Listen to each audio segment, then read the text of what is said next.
านผู้ชมที่เคารพเมื่อก้าวถึงสถานที่ท่องเที่ยวของทางแขวงเวียงจันทน์นอกจากเมืองวังเวียงแล้วอีกหนึ่งเมืองที่นักท่องเที่ยวทั้งภายในและต่างประเทศให้ความสนใจก็คือเมืองเฟืองของแขวงเวียงจันทน์ที่มีความอุดมสมบูรณ์ทางแหล่งท่องเที่ยวที่ได้รับสมญานามว่าเป็นสวรรค์เทิงดิน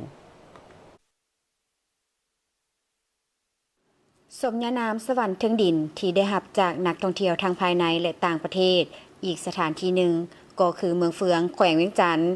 ด้วยทัศนียภาพของธรรมชาติที่สวยงามโดดเด่นด้วยภูผาหินปูนน้อยใหญ่ตั้งสง่ากลางทุ่งนาและอ้อมรอบไปด้วยสายน้ำลีกมีเรื่องเล่าผาทอนอคำที่ซาลือกันมาแต่หึงนานเป็นดินแดนวิเลศลที่มีประวัติศาสตร์อันยาวนานนอกนั้นสถานที่พักเสาส่วนใหญ่เป็นเฮือนแพ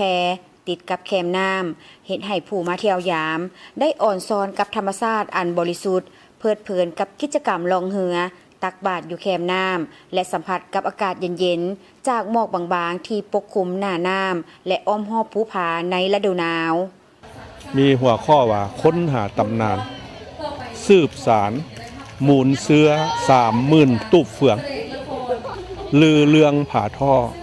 นอคำปริศนาแดนวิลสน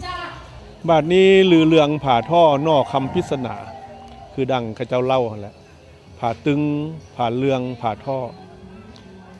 มีนอคำปริศนาเป็นคำลึกลับถือว่าคือได้เล่าผ่านมาว่า3ผาอันนี้ถือว่าเฮาจะขาดผาใดบ่นึงผานึงบ่ได้คือดังเฮานึ่งเข้ามันต้องมี3ก้อนเศร้าขาดผาใดผานึงบ่ได้ถ้าว่าเฮาขาดผาใดเฮาไปทำลายผาใดผานึงจะเฮ็ดให้เมืองเฟืองคนบ่มาเบิ่ง3ผาแล้วก็สมัยต่อสู้จังเป็นวิรชนเพราะว่านักรบพวกเฮาปราชญ์พวกเฮาอยู่เรียบตามอันนี้รักษาอันนี้3เผ่าเปรียบเหมือนตัวนึงผานึงเอิ้นว่าเราลุ่มเราเทิงเราสูง3เผ่าเดี๋ยวนี้มี50เผ่าถือว่า3เผ่านี้มีความสามัคคีพุ่มลุมกันคือดังเพ่งเผ่าเราเราเทิงเราสูงเราลุ่ม3เผ่านี้ถือว่าขาดบ่ได้นอกจากความโดดเด่นที่กล่าวมานั้นเมืองเฟืองได้มีสวนวัฒนธรรม30,000ตูบเฟืองตั้งอยู่บ้านนาทัวเมืองเฟืองแขวงเวียงจันทน์ได้เปิดให้บริการแก่นักท่องเที่ยวอย่างเป็นทางการในท้ายเดือนธันวาปี 2025 ที่ผ่านมาจากจุดที่ตั้งของสวนนี้สามารถแนมเห็นผาทอนอคำส่วนแห่งนี้ได้เริ่มบุกเบิกและสร้างสามาแต่วันที่ 16 ตุลาคม 2024 เป็นต้นมา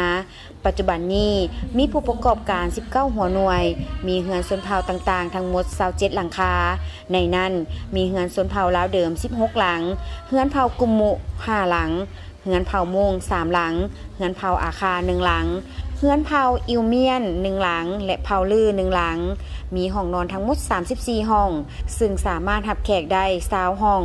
มีตูบเฟืองจำลอง8ตูบมีห้านขายเครื่องทีละนึกและเครื่องต้อนต่างๆห้านอาหารและกาเฟไว้บริการ